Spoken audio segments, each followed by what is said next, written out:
Hammaga assalomu alaykum aziz kuzatuvchilarimiz. Bugun To'shvoy akani va ularning ayollarini Hindistonga davolangani olib ketyaptilar. Ularga oq yo'l tilaymiz. Xudo xolis Alloh shifo bersin akajon. Hammasi yaxshi bo'ladi.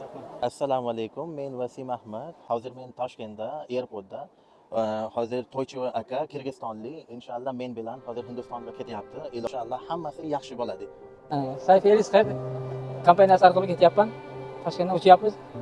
Shu mana Vasim bilan tanishib qoldik. Vasim bizda qolib yaqinligini qilib yana qaytdi. Inshaalloh hammasi yaxshi bo'ladi. Hammasi yaxshi bo'ladi. Biz ayollardan juda ko'p eshitamiz. Erim davolanishga ruxsat bermayapti. O'zi o'tib ketadi. Pulni bekor sarflash kerak emas degan gaplarni. Lekin mana bu haqiqiy sevgiga qarang. To'ychivoy aka tomosha qilib o'tirmadilar, bahona qidirmadilar, qiyinchilikdan qo'rqmadilar. Hindistonga uchmoqdalar, chunki ularning suyukli ayollari azob chekishini tomosha qilib tura olmadilar. Qanchadan qancha erkaklar xotinini hatto so'z bilan qo'llab-quvvatlashga ham tayyor emas. To'ychivoy aka esa minglab kilometr yo'l bosib, barcha to'siqlarni yengib, faqat bir narsani istamoqdalar: ayollarining yana yurishini, yana kulishini.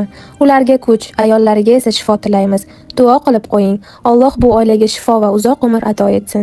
Chunki haqiqiy sevgi bu so'zlar emas, balki amallardir. Az foyda bo'ldimi ayollarga?